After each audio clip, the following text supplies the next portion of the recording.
Olá, eu sou o Rui Alves de Sousa e nunca tinha visto o Fitzcarraldo. I want the Opera House. I want my Opera House! O épico de 1982 que demorou 4 anos a ser feito, da pré-produção ao último plano a ser filmado, depois ainda houve mais tempo para a montagem, etc. Esta é a odisseia de Brian Sweeney Fitzgerald, que quer construir um teatro de ópera no meio da selva. É um dos filmes mais conhecidos e aclamados de Werner Herzog, muitos anos antes dele querer encontrar insanidade nos pinguins. E quem também ainda não tinha visto este filme é o António Araújo, do Segundo Take, do Universos Paralelos e coautor com o José Carlos Maltês do livro Olhar o Medo, Visões sobre o Cinema de Terror. António, ora viva! Olá, Rui. Já recuperaste o fogo com essa introdução? Já recuperei o fogo e tu já recuperaste do episódio do Platoon que te provocou reações muito virulentas? Sim, já recuperei isto. A reação não foi virulenta. Eu acho é que isto ninguém gosta de ouvir falar mal dos seus bebés, não é? E sim. Quando crescemos a ter uma relação com um filme, ver dois novatos a chegarem e a dizerem coisas que são inconcebíveis para nós, ficamos assim um bocadinho abalados. Mas isto faz parte, nem toda a gente tem gostado mesmo. Exatamente. E vamos ver o que é que tu vais dizer sobre o Fitzcarraldo e se por acaso também vais ofender alguém. Exatamente, se calhar vou produzir o mesmo efeito, a mesma reação em outras tantas pessoas, não sei. Só avisar também que, como sempre, vamos falar abertamente do filme, portanto surgiram provavelmente spoilers na conversa, se bem que a história não tenha grandes spoilers, mas há muita coisa que pode ser falada. E tu estavas-me a dizer que há muito tempo que querias ver o filme porque tinhas lido o livro que é o diário da rodagem pelo Werner Herzog, que é A Conquista do Inútil. Porquê é que só agora é que viste o filme? Porque sou um preguiçoso, essa é a resposta mais honesta que posso dar.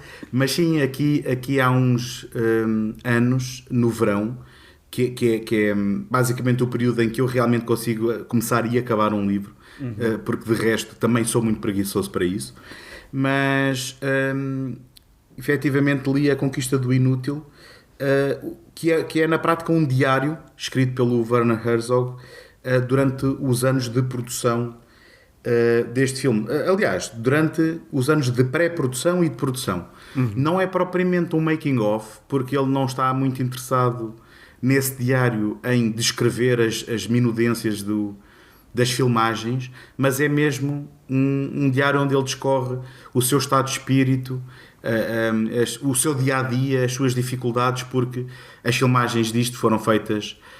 não foi feitas num estúdio, não é? Ele foi mesmo para a selva amazónica, e portanto foram filmagens muito particulares e muito complicadas, e portanto ele nesse diário ele discorre esse tipo de relações de tensão com os nativos, as melgas que lhe picavam à noite quando tentava dormir, e outras dores que eu espero que haja espaço para falarmos mais no decorrer do episódio sobre algumas das particularidades que ele lá partilha. Sim, claro, e até tenho curiosidade de descobrir mais sobre este livro. Eu, no meu lado, posso dizer que apesar de já ter visto alguns filmes do Werner Herzog, algumas ficções e alguns documentários, o Fitzcarraldo sempre fui pondo de lado por causa da questão da duração.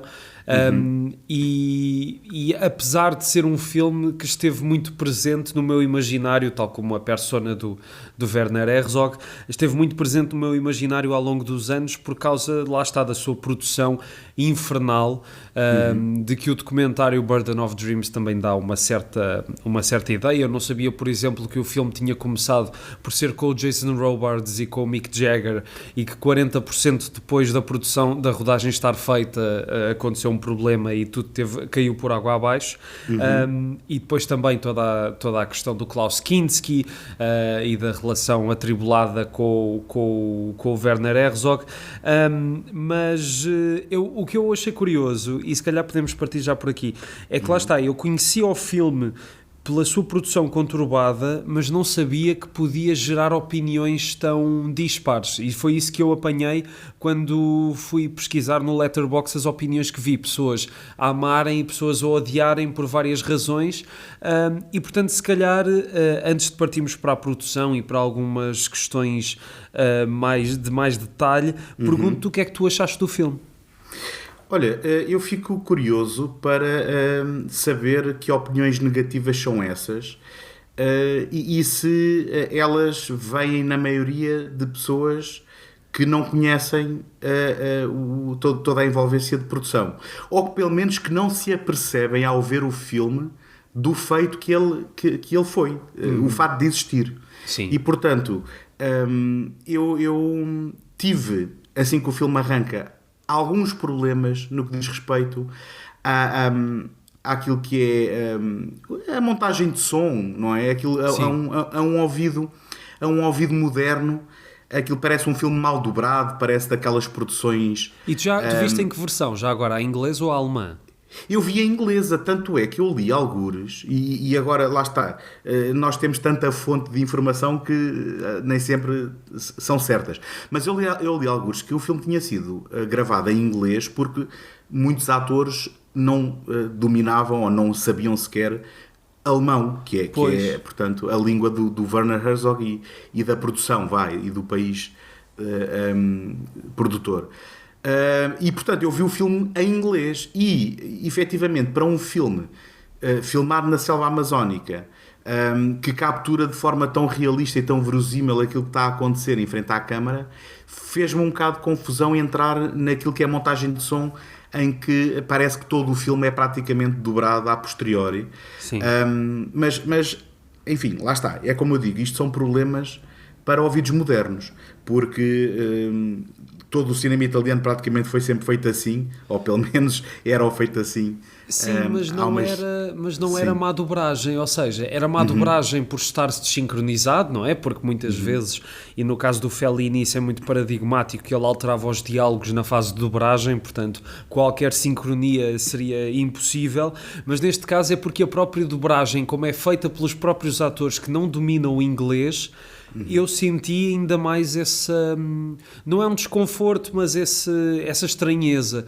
Eu também vi a versão inglesa por essa mesma razão que tu referiste, de que o inglês era a espécie de língua franca entre toda a gente, a língua pela qual toda a gente se conseguia entender, e daí terem rodado em inglês, e dá para perceber pelo menos o Klaus Kinski e a Claudia Cardinale estão a falar inglês nas filmagens, mas lá está, é estranho, e acho que é a extra dobragem. Acho que, por exemplo, se uma dobragem em alemão estiver extremamente bem feita e tu sintas que, apesar das bocas não coincidirem com as falas, que há uma certa verosimilhança naquela voz, acho que até engoles mais, que é o que acontece um pouco no cinema italiano, do que aqui. E sentia que as vozes não tinham a pujança que por vezes seriam necessárias, se calhar. Sim, e isto aliado ao facto de que o Klaus Kinski não dominar o inglês também acaba por não ajudar muito. Sim. E não dar a força que se calhar esta personagem precisava, se bem que tudo o resto compensa, sim, não é? Sim, porque é uma personagem tão excêntrica. Mas tudo isto para dizer, e eu comecei com algumas destas pequenas queixas, tudo isto para dizer que tu depois, em deixando-te embalar pelo filme, eu acho que este é um filme extraordinário do ponto de vista, e vou-me repetir, só do ponto de vista de existir. É um filme que tem a ambição do seu protagonista, que por sua vez é também a ambição do seu realizador. Eu acho que lá está, não conhecendo a fundo a filmografia do Werner Herzog, eu penso que este filme traduzirá exatamente aquilo que é o Werner Herzog, do ponto de vista da audácia, do ponto de vista da ambição, do ponto de vista da coragem da sua execução. E chegou a um ponto em que eu estava completamente arrebatado e estava completamente envolvido nesta história, e dei por mim lá está, e agora isto é alimentado pelo conhecimento que eu tenho de como isto foi tudo rodado, mas também da evidência que tenho daquilo que são as cenas que o filme nos apresenta. Dei por mim quase a encarar isto como se fosse um documentário em que eu estava a ver pessoas de verdade a ficarem estropiadas debaixo de um comboio, de um barco quando a corrente quebrava e o barco vinha por ali abaixo, e eu dava por mim quase num sobressalto de ter que me relembrar que, pera, isto é ficção. Sim. Apesar de ter havido mortes durante as filmagens, mas não foi fruto de acidentes, foi fruto de doenças e coisas do género. E houve também aquela história do avião, não é? Que havia pessoas que estavam a chegar de avião e o avião teve um acidente, foi algo assim? Sim. Foi. Houve um avião, houve 4 ou 5 pessoas que ficaram em estado grave, acho que uma delas em coma. Enfim, não sei exatamente os detalhes, e sei pelo menos de uma pessoa, uma mulher, portanto, já agora estas filmagens tinha ali acampamentos por onde andava elenco, pessoas da produção e depois uma série de nativos do local que foram usados como extras no filme. Sim. E por exemplo, já agora, se me permitires, Força. Pegando aqui na Conquista do Inútil, tens aqui uma entrada de 3/2/81, em que diz: esta noite uma mulher campa morreu de repente. Todo o acampamento está silencioso e imóvel. Teve diarreia, ficou com cólicas, vomitou e morreu. Pronto, portanto, estás a ver aqui esta entrada de diário prosaica, Sim. mas que reflete a realidade daquilo onde o Werner Herzog se foi meter. Ele foi para o meio da selva, onde de repente tu podias ter uma doença qualquer que te matava fulminantemente. Aliás, tu falaste aí no Jason Robards e é verdade, é extraordinário pensar que este filme começou com o Jason Robards e com o Mick Jagger, que por si só é motivo de estranheza, se bem que o Mick Jagger foi ator em alguns filmes. E o Jason Robards, como tu disseste, ao fim de 5 semanas, dizem que 40% das suas cenas filmadas ele teve disenteria e ele foi para os Estados Unidos com uma carta para o seguro e o médico dele já o proibiu de voltar às filmagens. Sim. E portanto, aliás, o Jason Robards que se tinha recusado a beber aquela bebida que é feita de uma planta fermentada com o cuspe das mulheres nativas, e é curioso que, pronto, ele estava muito enojado com aquilo e ele se calhar tinha razões para isso, não é? Tanto é que ele ficou doente com disenteria e acabou por ter que ser substituído. Claro. Fica a curiosidade já agora. O papel do Mick Jagger não foi substituído por outro ator. Exatamente. Ele resolveu que simplesmente o ia cortar do filme, porque supostamente o Mick Jagger teve que voltar porque tinha compromissos com a sua banda, com os Rolling Stones. Foi a gravação do Tattoo You na altura. Pelo menos é o que mostra o Burden of Dreams, para lá a capa do Tattoo You. Exatamente, e depois o Werner Herzog, se calhar também um bocado, imagino eu, também um bocado frustrado com tudo isto, ele disse, olha, em vez de arranjar outro ator, simplesmente vou cortar este papel. Sim. E há pouco tu falaste do Klaus Kinski, de como à parte da voz tudo ali faz sentido, e de facto concordo perfeitamente. Ele tem toda a loucura, toda a ambição, toda a força da personagem está naquela cara, estão naqueles olhos, estão nas coisas que ele faz, e também concordo em absoluto que eu senti muitas vezes que não estava a ver um filme, estava a ver a própria rodagem do filme, muito por culpa de todas as histórias de bastidores que fui ouvindo ao longo dos anos, mas há uma coisa que tu dizes que eu acho que para mim não é o defeito do filme, mas é aquilo que vai reduzir o filme para mim na minha cabeça, na minha memória.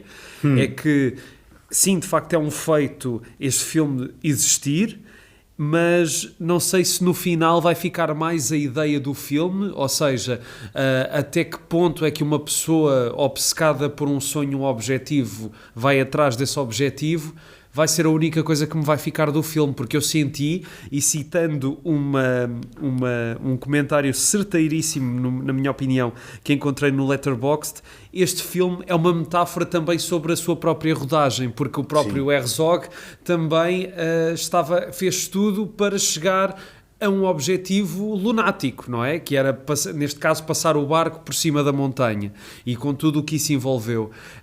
E eu acho essa ideia muito interessante, a tal conquista do inútil que o livro, com o qual também foi o livro batizado, mas acho que é isso só que me vai ficar.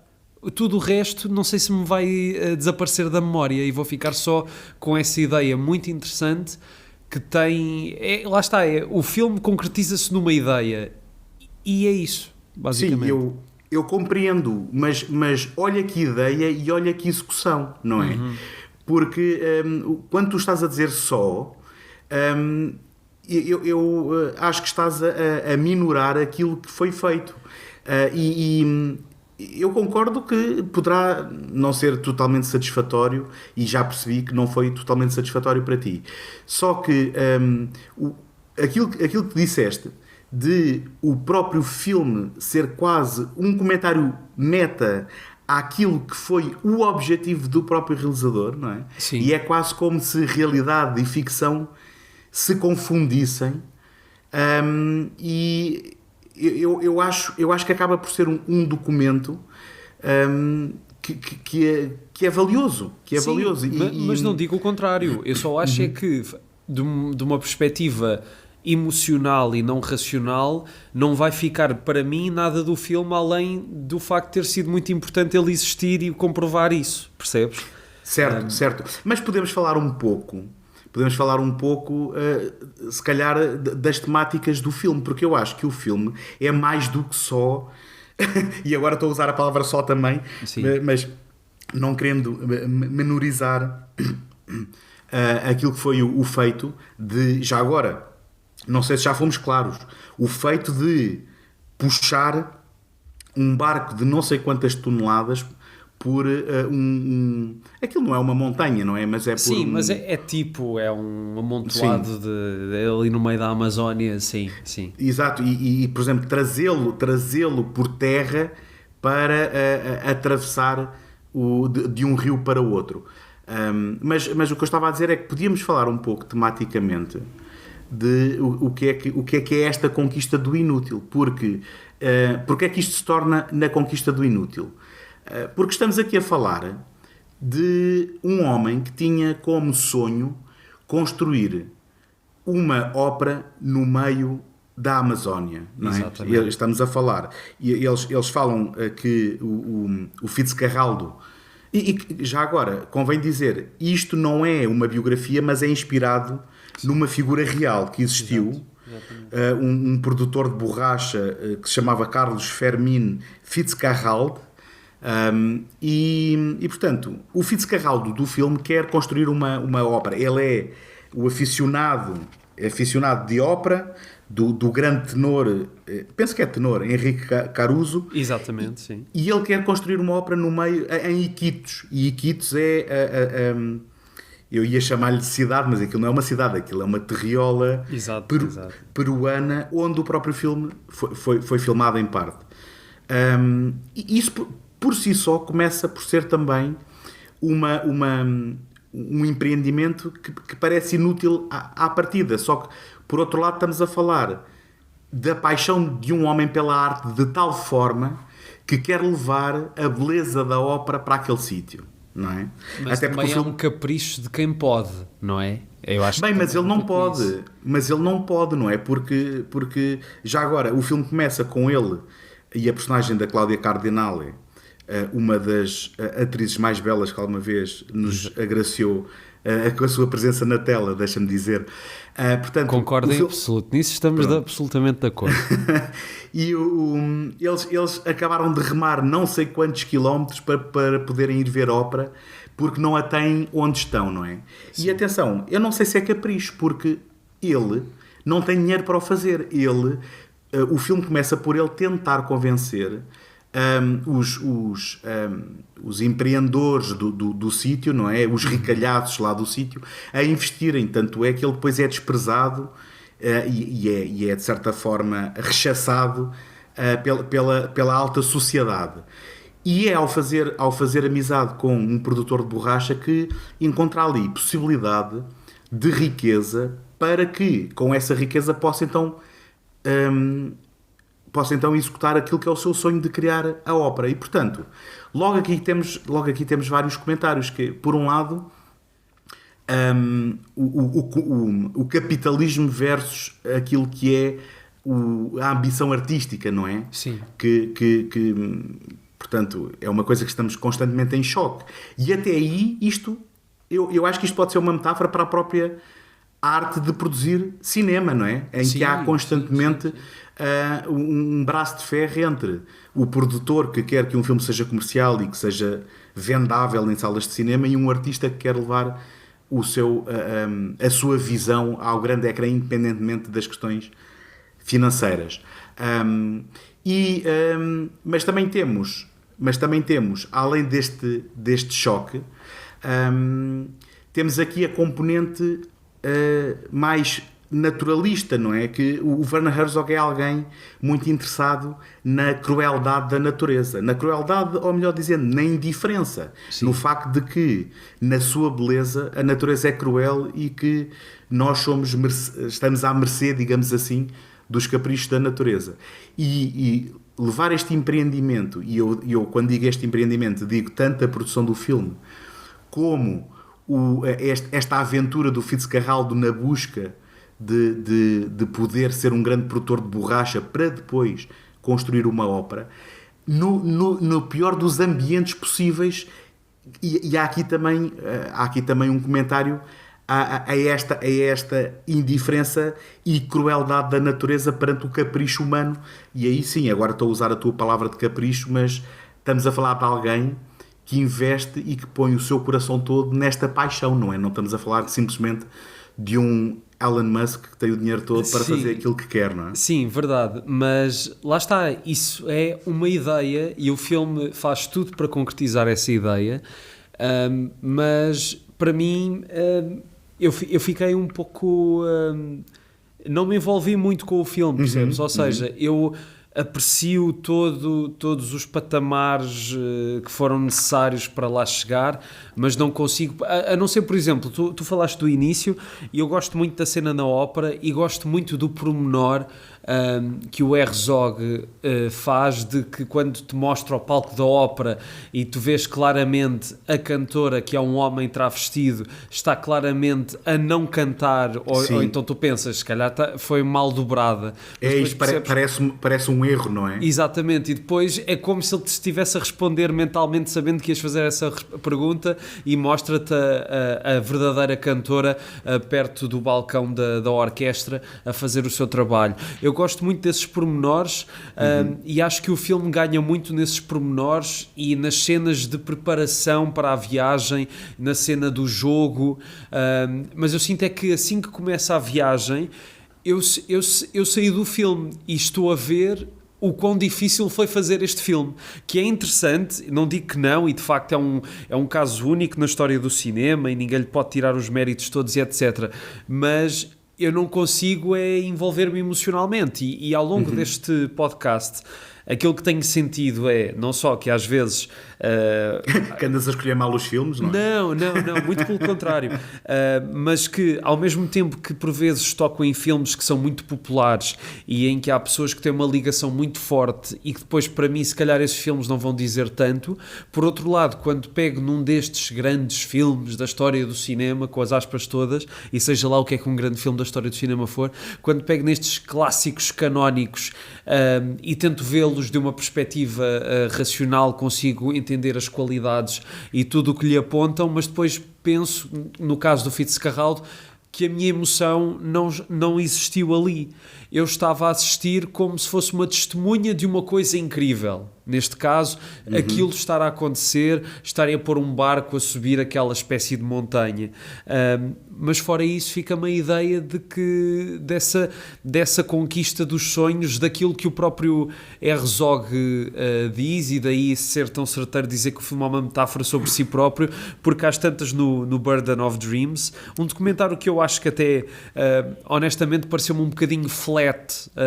Houve várias coisas importantes ali filmadas, mas por outro lado acho que era um filme muito obediente a ter uma certa perspectiva das coisas e deixou se calhar as coisas mais problemáticas do filme de fora.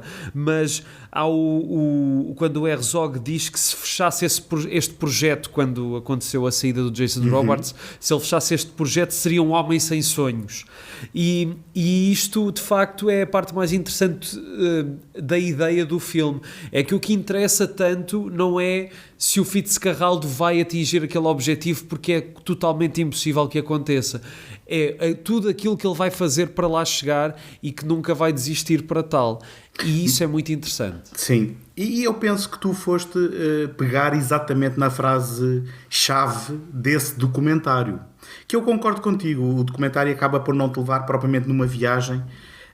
O que acontece é que aquilo que eles estão a filmar é muito interessante. Sim. Sim, mas efetivamente... Mas estava à espera do Klaus Kinski a passar-se e raramente se passou, não é? Tanta coisa. E o homem até me pareceu bastante tranquilo no meio daquele inferno. Nós só vemos uma discussão, e é na cena em que eles vão para o barco, quando eles se vão meter nos rápidos, em que há ali alguma tensão. É verdade.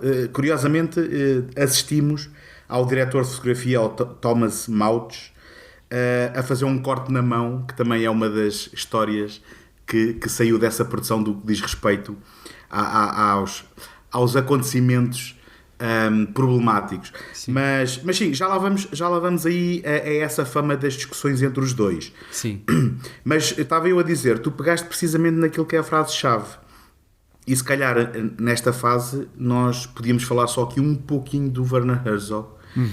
Porque, sim, ele diz, porque ele basicamente, essa conversa foi com os produtores.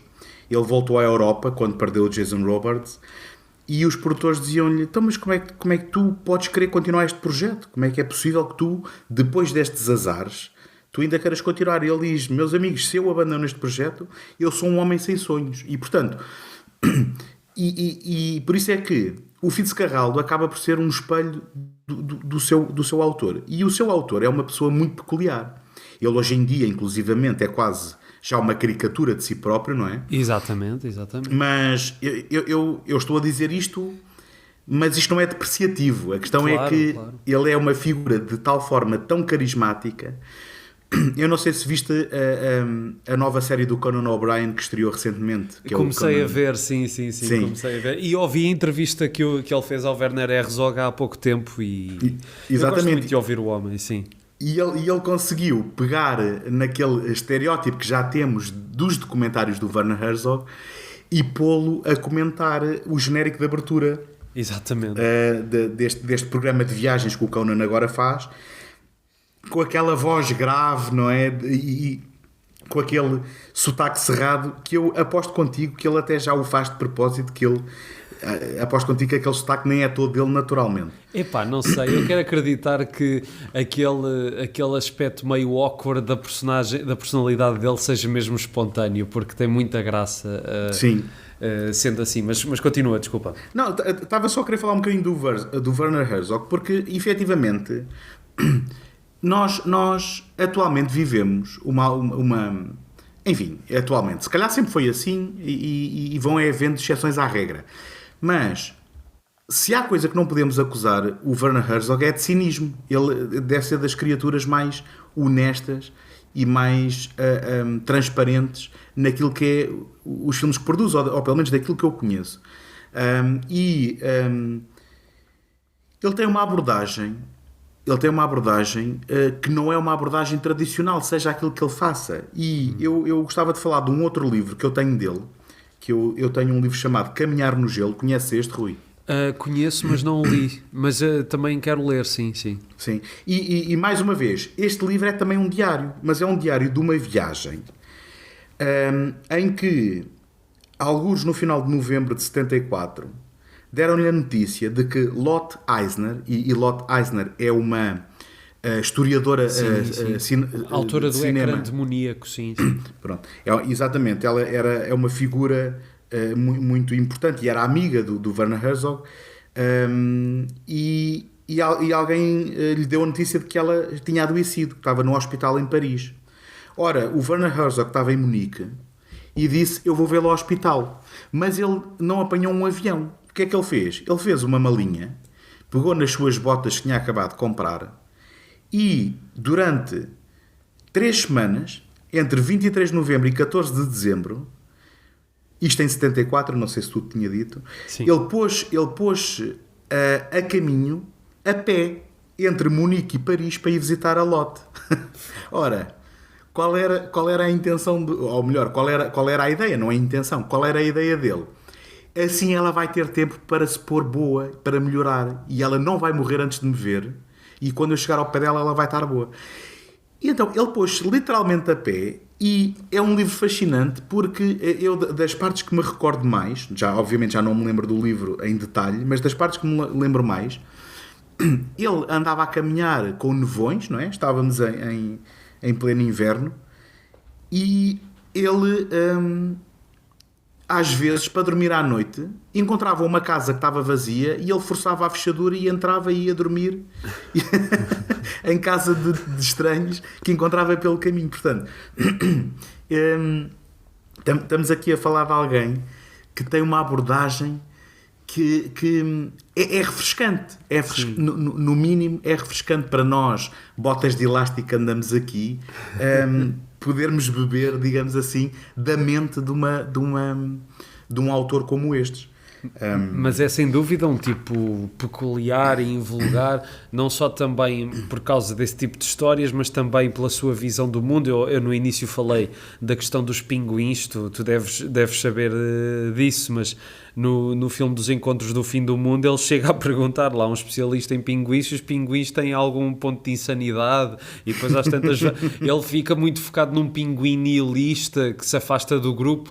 É de facto aquela cabeça seria muito interessante de estudar daqui a uns anos. Sim. Quando ele já cá não estiver, espero que daqui a muitos. E também o próprio método dele, não me lembro onde é que li isto, mas lembro-me de alguém dizer que ele houve uma altura em que dava aulas de cinema e os conselhos que ele dava era como fazer um filme sem precisar de autorizações, como filmar à socapa, esse tipo de coisas. Ou seja, ele tem de facto uma coragem e uma predisposição para agir e para arriscar que de facto poucos têm, e isso dou-lhe de barato. A questão é que no Fitzcarraldo eu sinto que o empreendimento é tão grande que no fim ficou só a ideia do empreendimento. E voltando, por exemplo, eu acho que é a Pauline Kael que compara muito este filme ao Aguirre, A Cólera de Deus, acho que é assim o título em português, que o Herzog fez uns anos antes e que eu vi e gosto muito desse filme. Também por uma questão que eu acho que no Fitzcarraldo também não fazia nada mal ter menos meia hora ou menos mais um bocadinho. Talvez, sim. E o Aguirre tem, salvo erro, 1h30 e é um filme extraordinário e que também chega mais ou menos ao mesmo objetivo, porque o Klaus Kinski acaba por representar, com aqueles olhos esbugalhados e a forma muito extremada como ele interpreta a personagem do Aguirre, ele acaba por simbolizar muito aquela necessidade do ser humano chegar onde nunca chegou, lá está, os sonhos e etc. E ele também faz isto no Fitzcarraldo, mas com um empreendimento muito maior, com alguns momentos de cinema muito bem esgalhados, que não é só estares a ver uma coisa a tentar ser erguida. Sabes que quando eu estava a ver a cena do barco a subir, eu lembrei-me agora da cena aqui do último Missão Impossível, aquela cena muito famosa, que se tornou muito famosa, do Tom Cruise a cair por um penhasco na mota.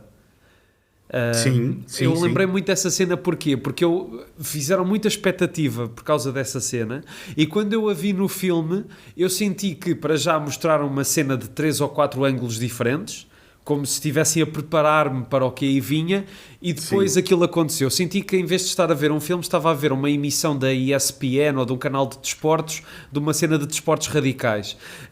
E o próprio filme também estava a testemunhar mais o facto daquilo ter sido feito, e não propriamente como se fosse ajudar ao que estava a ser contado. E aqui é exatamente a mesma coisa. Eu vejo o barco a subir, eu vejo as pessoas a ficarem soterradas no barco, que felizmente não aconteceu assim, mas eu sinto só que aquilo que eu estou a ver não tem nada de falso. Eles tentaram mesmo, de facto, subir o barco por ali acima, e é interessante, mas é de uma perspectiva documental que me afasta um pouco do filme. Sim, eu estou disposto a concordar contigo na questão da duração. Sim. Talvez o filme talvez se sinta um pouco a sua duração, mas ainda assim por exemplo, dei por mim a alturas tantas, e eu penso, obviamente que eu nunca li isto em lado nenhum, mas de certeza que não sou a primeira pessoa a fazer a comparação. Dei por mim a pensar em Apocalipse Now, por exemplo. Sim, sim. Naquela subida do rio, não é? O aproximar, quanto mais sobe no rio, mais nos aproximamos de algo que é misterioso e perigoso, não é? Sim. Só que, e agora, fazer só aqui um parênteses, ao mesmo tempo que me lembrei do Apocalipse Now, lembrei-me também de uma piada que eu de certa forma adaptei a este filme, que é uma piada do Simon que apresenta o podcast com o Mark Kermode. Sim. O Simon Mayo. Sim, o do Kermode. Que ele dizia, Mayo, exatamente, ele dizia que aquele filme que ganhou há pouco tempo o Oscar de melhor filme, em que o Viggo Mortensen era... o Green Book. O Green Book. Ele dizia que o Green Book era como o Driving Miss Daisy, mas desta vez o racista vai à frente. Era a piada dele. E eu aqui o Fitzcarrald, a alturas tantas, fez-me lembrar aquela subida pelo rio acima do Apocalipse Now, mas desta vez o egomaníaco vai no barco. Estás a ver? E então ou seja, há aí pelo menos essa memória cinéfila também, obviamente em contextos completamente diferentes. Claro. Mas eu confesso que apesar da duração e apesar de se sentir um pouco, eu tive um bocado a reação oposta à tua, porque tu disseste que de certa forma perdeste interesse pelo filme quando a viagem começou, e eu foi o contrário. Não é perder interesse, eu estava a ver o filme, mas estava a ver como se estivesse numa aula, ou seja, estava a tentar ver o feito histórico que estava ali a ser feito, cinematograficamente falando, e não me estava a envolver emocionalmente, como disse há pouco. Foi mais isso, não é perder o interesse daquilo que estava a acontecer, eu estava a ver só que de uma forma fria. Eu estou a achar graça porque, e eu não sei se isto é verdade também nos outros filmes que tens feito neste programa, que parece-me que as tuas visões dos filmes, ou deste filme em particular, é muito toldada pelo teu conhecimento da sua produção, sendo que aqui, no meu caso, o meu conhecimento acabou por ser algo que acaba por sublinhar, não é? E acaba por funcionar positivamente, e é engraçado que para ti parece que teve o efeito oposto, mas a verdade é que quando a viagem começa, eu de repente fico muito intrigado, fico com aquela reação da tripulação, com a tensão que há por haver duas mulheres no barco, depois quando eles começam a entrar naquele território daquelas tribos mais remotas, do perigo que isso acarreta, depois de quando a tripulação os deserta e eles decidem continuar, mas quando se arrependem e querem voltar para trás, entretanto os índios impedem que isso aconteça. Mas porque é que os índios depois querem ajudá-los? E lá está. E depois, isto até podia ser tudo gratuito, no sentido de não ser tudo só ilustrativo, mas a verdade é que a própria presença dos índios ali é fundamental, porque eu comecei a usar índios, hoje em dia a gente tem que ter cuidado com o que diz. É ofensivo ou não? Sim. Eu também tive esse problema no episódio do Rio Vermelho, que fartei de dizer índios para aqui, índios para ali, e no fim da gravação percebi que era nativo-americanos. Pronto, eu peço desde já desculpa, no sentido em que eu não quero ofender ninguém, mas Claro, se alguém claro. fica ofendido, aquelas tribos, o facto de estarem ali, são fundamentais para o desenrolar depois da narrativa, no sentido em que, sem eles, o Fitzcarraldo não teria conseguido o empreendimento de conseguir puxar aquele barco Sim, montanha acima, mas depois também são eles que destroem o sonho. E destroem o sonho porquê? Basicamente por um choque de culturas, porque eles oferecem o barco como sacrifício aos deuses, cortando-lhe as amarras e lançando para os rápidos. E portanto, acaba por haver aqui alguma ironia de que eles ajudam a conseguir o sonho dele e ao mesmo tempo destroem-no. Sim, não, e eu concordo contigo em tudo o que tu disseste. Não há nada ali no filme que esteja colocado ao acaso. E deixa-me só já agora pegar no que tu disseste em relação à minha relação com os filmes de que vou falando por aqui. Eu tento não ser muito toldado por aquilo que li dos filmes. Agora, é claro que há certos filmes, e já falei sobre isto por aqui mais do que uma vez, é claro que há certos filmes que, por mais que tu tentes, não consegues libertar-te da imagem que foste fazendo deles ao longo dos anos. Claro. Nos casos é diferente do que noutros. Aqui talvez se calhar também fosse uma razão pela qual eu fui deixando o filme para outra altura, é que saberia que talvez teria esta reação. Acho que deve ter sido também a duração do filme que me fez também distanciar um pouco daquilo que eu estava a ver. Se bem que há coisas, e tu falaste da questão dos índios, eu gosto muito de toda aquela cena no barco em que eles estão a tentar perceber o que é que está à volta deles. Creio que é antes dos índios aparecerem. Quando eles pegam nas armas, não é? E exatamente, essa cena tem ali uma tensão muito bem construída. Acho que o filme, eu recuperava o filme quando o filme me dava ideias de cinema que eram interessantes. Essa é uma delas. A questão da bebida lá daquela coisa feita com a saliva, etc., que já falaste há pouco, de que o Klaus Kinski também acabou por não beber, puseram lá leite enlatado, pelo menos é o que aparece no Burden of Dreams.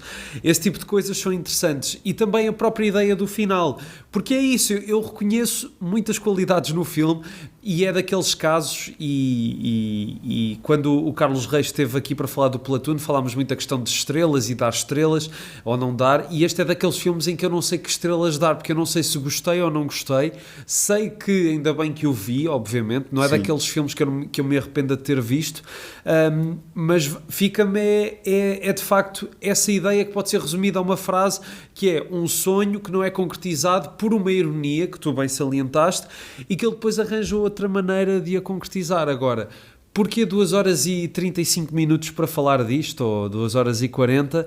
É que também me parece que se calhar a duração do filme é também para fazer pandan com a produção épica que ele teve, mas se calhar não havia tanta coisa assim na mesa de montagem que fizesse sentido fazer parte da montagem final. Não sei, obviamente não quero estar agora a remontar o filme passados 40 anos, mas é essa a ideia com que fiquei, basicamente. Sim, eu consigo compreender perfeitamente essa reação, mas também te vou dizer aqui uma coisa que não é de todo iluminada e que roça o óbvio, que é, nós também não temos a oportunidade de ver estes filmes numa boa sala de cinema. Também é verdade. A nossa reação é muito diferente quando vemos um filme numa sala de cinema e nos deixamos embalar e envolver completamente na sua realidade do que quando vemos em casa. E, por exemplo, este filme tem uma fotografia que eu achei lindíssima, e que não achei postal ilustrado, e que corria o risco de o ser. Por outro lado, também é lindíssima porque os cenários naturais, aquilo, de certa forma, não tirando mérito ao diretor de fotografia, também aquilo era só o trabalho apontar. já estava feito. Sim, completamente. Aquilo é uma fotografia deslumbrante. E sim, estes filmes épicos, às vezes, são mais para ser sentidos e, eu não gosto da palavra, mas vou dizê-la, experienciados do que propriamente analisados, não é? Desconstruídos analiticamente. Mas isto também, lá está. Isto sou eu a falar de algo que eu próprio não experimentei, que eu também o vi em casa, e pode parecer uma desculpa fácil para desculpar algo que gostámos. Deixa-me só endereçar aí a questão a polémica do Carlos Reis e das estrelas no Letterboxd. É porque eu ainda hoje, ou melhor, ainda esta semana tinha uma conversa sobre isto. E eu digo-te que não é para chatear o Carlos, não é para chatear ninguém, mas eu cada vez tenho mais dificuldades em lidar com estrelas a filmes e tops. O top 10. Eu ainda há pouco tempo ouvi num podcast: isto entrou para o top 40 dos meus filmes favoritos de sempre. Como é que nós conseguimos ser tão específicos em termos de gosto que a gente consiga alinhar todos os filmes que vimos na nossa vida e dizer que este é melhor que aquele, mas aquele é melhor do que o outro, e fazer um top 40? Como é que é possível? Eu cada vez tenho menos paciência. E tenho menos paciência não é por nada a não ser a minha incapacidade sequer de avaliar ou de quantificar o meu gosto. E era aquilo que tu dizias, e eu penso que este teu programa é muito interessante por causa disto. Que a nossa relação com os filmes depende da qualidade do filme, obviamente, do nosso estado de espírito quando o viste, da tua idade quando o viste, de quantas vezes o viste, da relação que estabeleces com o filme. E obviamente... não querendo fugir muito ao tema deste filme, mas falando um bocado do Platoon, nós temos feito aqui piada da minha reação ao episódio por causa disso. Eu vi este filme quando tinha para aí 10 anos. Sim. Foi um filme que me deu a conhecer certas coisas sobre certas realidades, nomeadamente a realidade do que é que foi a guerra do Vietnã e até a realidade do que é uma guerra, um conflito armado. Estás a perceber? Sim. Foi um filme que me deu a conhecer um cineasta que eu passei a seguir em terra idade, é facto, mas que eu passei a seguir, e tudo o que ele produzia eu tinha que ir ver. Tudo o que ele realizava era um filme que para mim era obrigatório, e que foi para o bem e para o mal, porque pode haver quem diga: olha, mas tu eras humilde, não percebias nada disto. O Oliver Stone é um tipo que não tem interesse nenhum. É válido, mas para mim foi formativo, e portanto, obrigatoriamente eu vou ter uma relação diferente com aquele filme. Um filme que eu gravei da RTP e cuja minha cópia era uma daquelas cópias em que eu tinha que andar a cortar os intervalos de quando a RTP até a seguir ao crédito de realizado por Oliver Stone fazia um intervalo, e ainda hoje me lembro que eu ficava ali com aquele salto porque tive que cortar o intervalo quando aquela porta do avião está a abrir para eles saírem do avião, enfim. Sim. E isto é muito diferente de quem deixa-me ir ver ali o Platoon num instantinho para gravar um podcast, estás a ver? E, portanto, sem desprimor, porque eu fiz o mesmo para o Fitzcarraldo, só o vi ontem. Sim, mas lá está, mas tanto uma reação como a outra são válidas porque o filme é o mesmo, e é isso que é interessante, e agradeço o que tu disseste, porque é de facto isso, é que este podcast tem servido muito para mostrar que a nossa relação com os filmes advém de todos esses fatores que podem mudar a recepção a um filme de um dia para o outro. E pronto, e no caso das estrelas eu também te percebo, há alturas, quando para mim é óbvio que um filme é determinado tipo de estrelas, dou porque é óbvio, ou seja, nem penso nisso. Agora, quando tenho de pensar, é porque já há qualquer coisa ali que não está a fazer sentido e prefiro não dar.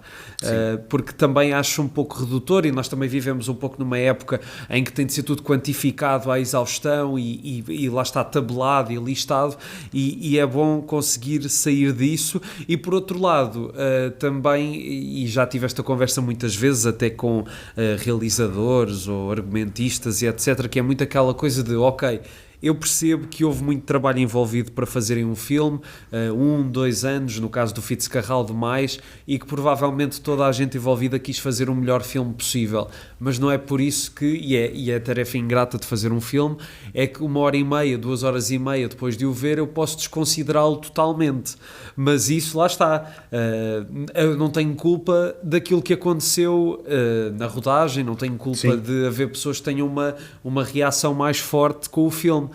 Sim. E como também, no caso do Fitzcarraldo, e voltando a colocar os carris, ou neste caso as pessoas a fazerem de carris nesta conversa, também há muita gente, e quando eu falei no início das reações mistas, foi muito aquilo que eu li no Letterboxd, até coisas muito viscerais, de pessoas a reagirem ao filme como um capricho de um realizador que fez tudo para concretizar a sua visão, que eu não concordo. Mas espera, e isso é um insulto, é isso? Sim. ou é uma crítica negativa? Pronto, não, é que eu poderia usar essa mesma frase no sentido positivo. Sim. Ou seja, Porque o fato de ser um capricho não é obrigatoriamente mau, mas Não, isso, claro. lá está. É claro que toda esta questão de o que é que um realizador pode fazer para um determinado filme levaria-nos a toda uma outra conversa. Se calhar passaria por toda aquela tragédia do helicóptero na gravação do filme do Twilight Zone, do episódio do John Landis. Certo, aí estamos a falar de acidentes trágicos, mas por exemplo, Exatamente. o próprio Apocalypse Now, há mais capricho do que esse?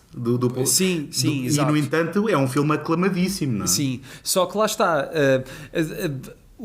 a intenção do Fitzcarraldo e a sua história de bastidores parecem tão semelhantes no seu objetivo e na sua execução que percebo que para algumas pessoas seja difícil distanciar uma coisa da outra. Eu, pelo menos, a ver o Burden of Dreams e a ler mais sobre o filme, acredito que muito do inferno da produção não se deva à visão do Werner Herzog e que ele tentou por tudo que as coisas... Aliás, pelo que vejo no Burden of Dreams, ele até era um realizador próximo da sua equipa, não estava sentado num pedestal a fazer-se de diva à espera que tudo acontecesse a seus pés. É claro que ele decidiu foi meter-se num sítio que provavelmente ia dar a asneira, que foi a selva, não é? E a Amazónia. Sim. E a partir daí já se saberia que alguma coisa poderia correr mal. Mas sim, que há muita reação de várias pessoas por causa daquilo que conhecem da história de bastidores ou do que veem da história de bastidores no próprio filme. Sim, e como tu dizes, ele andou em viagens entre a selva e Quitos, São Francisco, Nova Iorque, Rio de Janeiro, Los Angeles, e isto durante pelo menos 2 anos antes de começar a filmar. Sim. E só para teres depois ideia, uma pequena ideia do tipo de minudências que era a vida na selva, deixa-me ler-te aqui outra passagem. Força. 2/1/82. O nosso macaco fugiu da gaiola e rouba coisas da mesa, quando não está lá ninguém. Apoderou-se de quase todos os garfos. Hoje de manhã roubou o biberão da pequena filha de Glória, que o viu num arbusto a esvaziá-lo, mamando na tetina. Glória receia muito a sério que o macaco viola bebê e quer que ele seja abatido antes que isso aconteça. Portanto... Isso parece surreal. Sim, escuta, isto é o tipo de entradas que tens neste livro que, enfim, eu não sei se já o tornei claro, mas eu aconselho vivamente, porque, entretanto, lá pelo meio, só para te dar uma pequena ideia, nós já falámos aqui de um acidente que houve aéreo, não é? De um avião que caiu. Ele teve oposição de tribos que pensava que eles iam lá para matar aquela gente toda. Sim, por causa disso, teve ameaças de morte. Houve cheias que lhes levaram os barcos. Quando às vezes precisavam de água para filmar, houve ali um período em que houve secas extremas que fez com que o leite descesse. Eu já li ali, houve ali mortes. Houve ataques de tribos, não as que estavam a colaborar com ele, mas que houve pessoas da produção que apareceram, que tinham sido atacados por setas, que tiveram que ser cozidos e operados ali no local. Houve inclusivamente um período em que, por uma série de atrasos, as tensões ali no acampamento que ele tinha arranjado estavam de tal forma que lhes foi recomendado pelas próprias missões religiosas da zona que levassem para lá umas meninas profissionais para aliviar as tensões. Portanto, houve mil e um apontamentos, mas nada disto se equipara às fitas do Klaus Kinski, que é, como tu dizes, algo que no documentário Burden of Dreams não ficou propriamente explícito. Sim, ele até parecia ele até parecia estar a tolerar todo o inferno à volta dele muito bem, o que eu achei e a dar-se lá com os nativos e tudo mais. Sim, exatamente. Mas é assim, desculpa eu ter trazido para aqui um livro para ler passagens, mas eu acho que isto enriquece aqui a nossa conversa. Não, acho que sim, força. Então, o tipo de coisas que tu acabaste por não ver, deixa só confirmar que estou a ver a página correta, portanto, exatamente. Portanto, só para complementar aquilo que tu não viste no documentário em relação ao Klaus Kinski, Temos aqui 15/6/81. Último dia de rodagem em Camiséia, por agora. Não me lembro de alguma vez em toda a minha vida ter trabalhado sob tanta pressão. O que executámos corresponde normalmente a um programa de 5 dias. Kinski, gritando histericamente, fez depois a parte do doente às portas da morte e teve de ser amparado por Paul após mais uma fúria. De tarde, durante a rodagem, reparei por acaso que os barqueiros descarregavam um carreto de cabos de uma chata para um dos nossos barcos de carga, deixando-o cair simplesmente de cima. O barco partiu-se logo e afundou-se como uma pedra. Isto foi apenas uma cena grotesca marginal. Durante o subsequente ataque de fúria de Kinski, o chefe dos Ashininka Campas e o chefe dos Machiguengas de Sivankoreni chamaram-me à parte e perguntaram-me se eu queria que o matassem. Para ter a certeza que tinha compreendido, perguntei: matar quem? Referiam-se a Kappa. Pronto, é o Kinski, ele aqui abrevia. E o modo como falaram não deixava dúvidas de que o fariam imediatamente nos próximos 60 segundos. Kappa percebeu que algo se passava e passou de irado novamente para a pose de doente às portas da morte. Pronto, tens aqui um episódio que isto supostamente era o pão nosso de cada dia. A forma como ele aqui o descreve é que o Kinski simplesmente tinha explosões completamente histéricas e que se queixava de tudo e de todos, e que aquilo pronto, era como lidar com uma diva. O que é estranho, porque este já era o quarto filme que eles faziam juntos. E ainda fizeram mais um, não é? E ainda fizeram mais um, exatamente. Ainda fizeram mais um.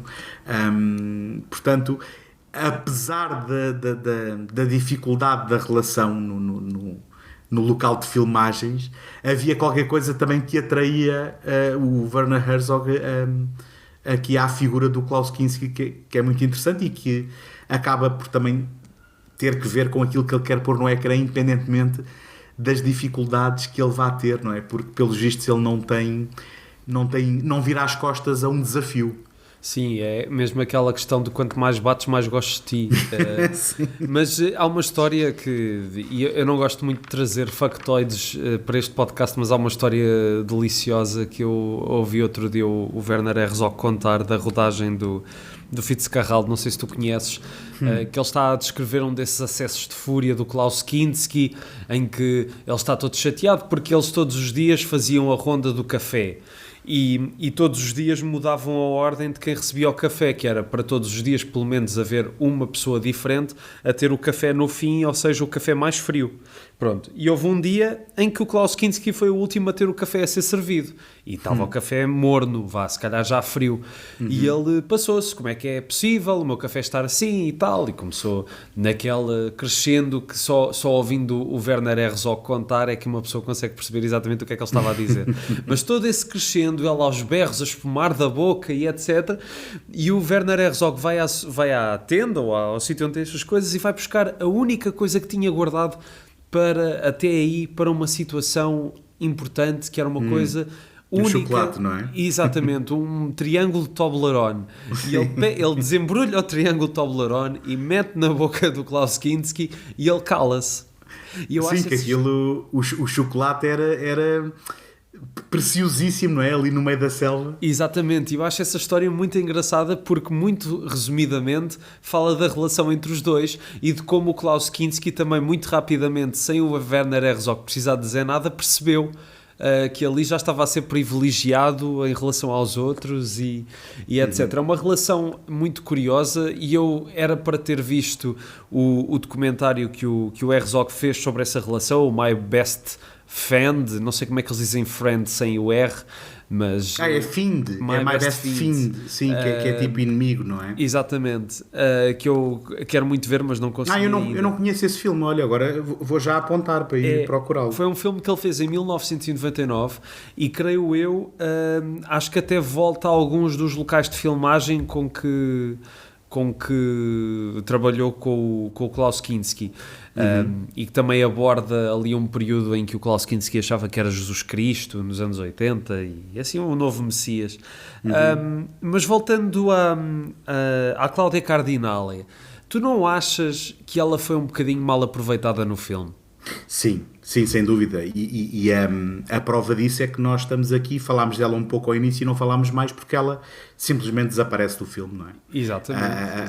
Aparece no arranque, vá no primeiro ato e no final, porque ela está ausente de toda a viagem, e é uma pena.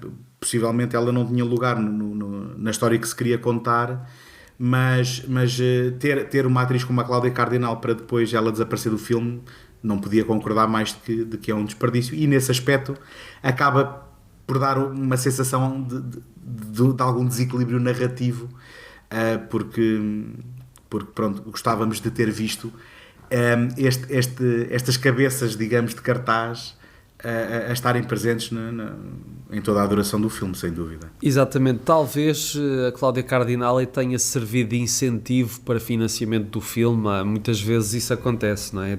Conseguem ter X financiamento se tiverem o ator ou a atriz tal. Se calhar foi isso que aconteceu, porque de facto o papel dela é tão redundante no filme. Sim. Que fiquei a sentir um pouco isso. Redundante e não propriamente muito profundo. Sim, exatamente. Não sei se há mais algum tema sobre o filme que tu queiras falar. Eu só quero uma última coisinha para não arrastarmos isto, que era do ponto de vista também temático. Eu penso que o Werner Herzog também quis registar de certa forma estes povos que vivem naquela selva e naquelas circunstâncias, porque eu estou a parafrasear, mas ele diz qualquer coisa no documentário de que aquelas pessoas são como leões, e que ele não quer viver num mundo sem leões. E isto porquê? Porque aquela bacia, digamos assim, do Amazonas onde eles filmaram, é uma zona do planeta que estava a ser fortemente atacada pela industrialização e estava a ser desbastada. Inclusivamente o Burden of Dreams diz a alturas tantas que, a continuar o ritmo da destruição, que em 2010 que aquilo não existiria nada daquilo. Exatamente. Pronto, obviamente já estamos em 2024, não sei exatamente qual é o estado da nação, mas há aqui também, pronto, uma preocupação temática, uma preocupação ambiental, não é? E também daquilo que é o respeito que ele tem pela pureza, de certa forma, destes povos que acabam por encontrar o seu modo de vida naqueles sítios. Sim, mas lá está, é o aspecto documental que é muito interessante. E talvez seja isso também o que eu pelo menos recordo mais dos filmes do Werner Herzog, essa capacidade de dar não é a realidade nua e crua, mas as coisas como naturalmente elas são e as pessoas naturalmente como elas são, apesar de, claro que provavelmente os indígenas estão ali a servir-se de atores e obviamente que exageraram se calhar uma coisa ou outra para o filme. Nota-se sempre que há ali um certo aspecto genuíno na sua presença que torna tudo mais interessante. Eu posso dizer... E se calhar, desculpa, não é por acaso que eu até hoje acho que vi mais filmes documentais do Werner Herzog do que dos seus filmes de ficção. E na verdade eu recomendaria vivamente o Grizzly Man, o Cave of Forgotten Dreams, que foi um filme feito em 3D. Eu infelizmente não o vi em cinema em 3D. Nem eu, mas vi-o numa aula de história.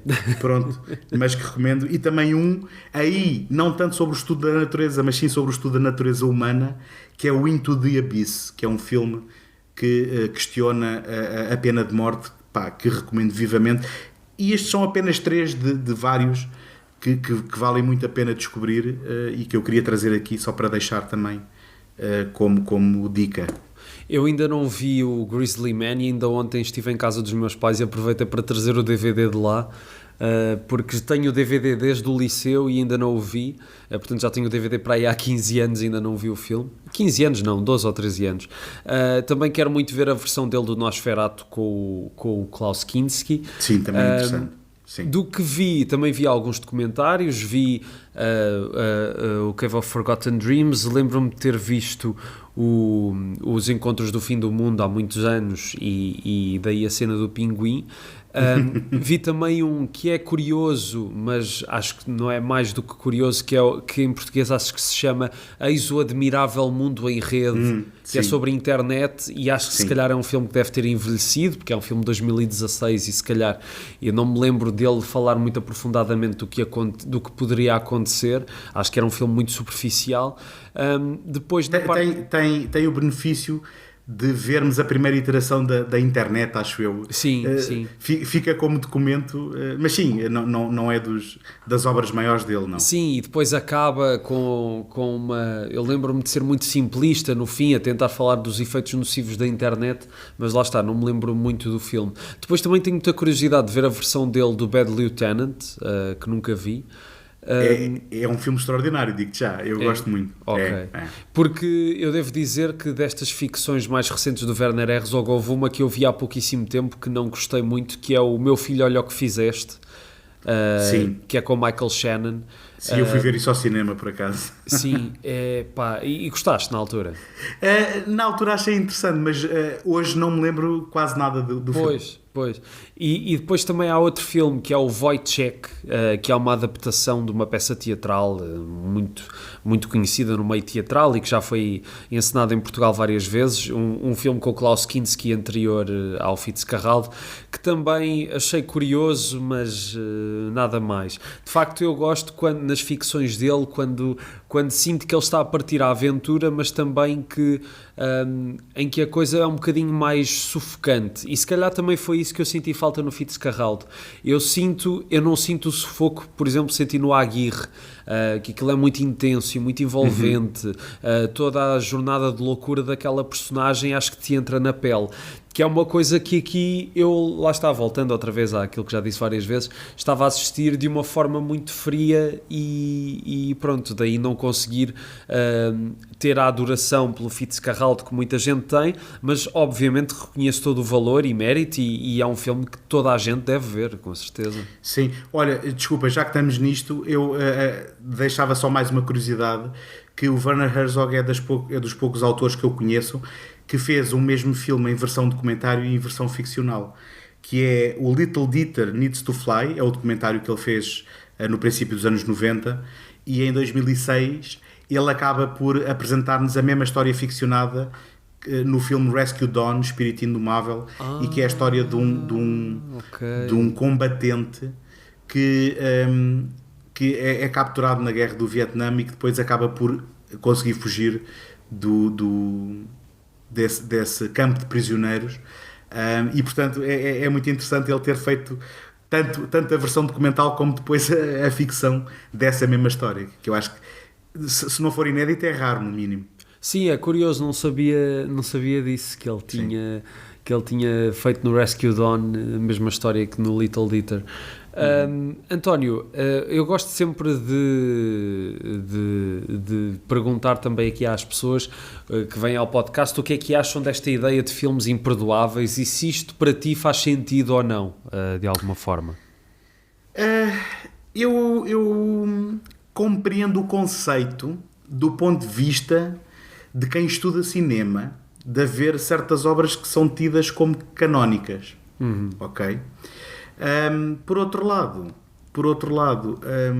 não creio que ninguém tenha a obrigação de ver aquilo que for, não é? Sim. Ou seja, acho que cabe à consciência de cada um saber qual é a sua aventura e o seu percurso cinéfilo que quer fazer.